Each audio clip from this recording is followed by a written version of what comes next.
So this is the last part ng ating topic about septic tank. So sa part 1, napag-usapan natin ang mga minimum requirement na dapat natin sundin na nakalagay sa ating revised plumbing code.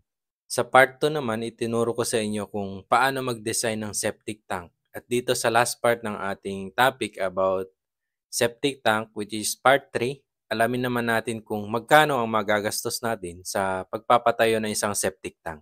So dito, makakaubos tayo ng 36 bag na cement para sa asintada, palitada, at buhos ng slab, stiffener column, beams, and slab on grade. So ang price ng semento dito ngayon sa amin ay 220 pesos per bag. Sa buhangin naman, makakaubos tayo ng more or less 3 cubic meter. At ang current price nito dito sa amin ay 750 pesos per cubic meter. Samantala ang graba, so kailangan natin ng 3 cubic meter. So kasama na dyan yung pang gravel bed natin at ang price nito ay 900 per cubic meter. Sa bakal naman, makakaubos tayo dito ng 20 pieces na 10 mm by 6 meters at 38 pieces na 12 mm by 6 meters. Para sa pamorma, so kailangan natin ng 30 pieces na 2 by 2 by 8 feet na kahoy at 3 pieces na ordinary plywood.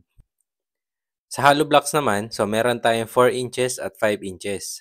So itong 5 inches, ilalagay natin ito sa paikot ng septic tank. At yung 4 inches naman, para dun sa partition ng mga chamber. So para sa mga PVC pipe and fittings, kailangan natin ng 4 inches na PVC pipe. So take note, series 1000 po ang gagamitin natin. Meron din tayong sanitary tee and clean out cap.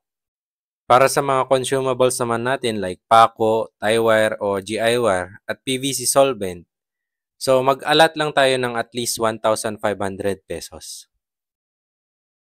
So we have a total material cost of 34,435 pesos.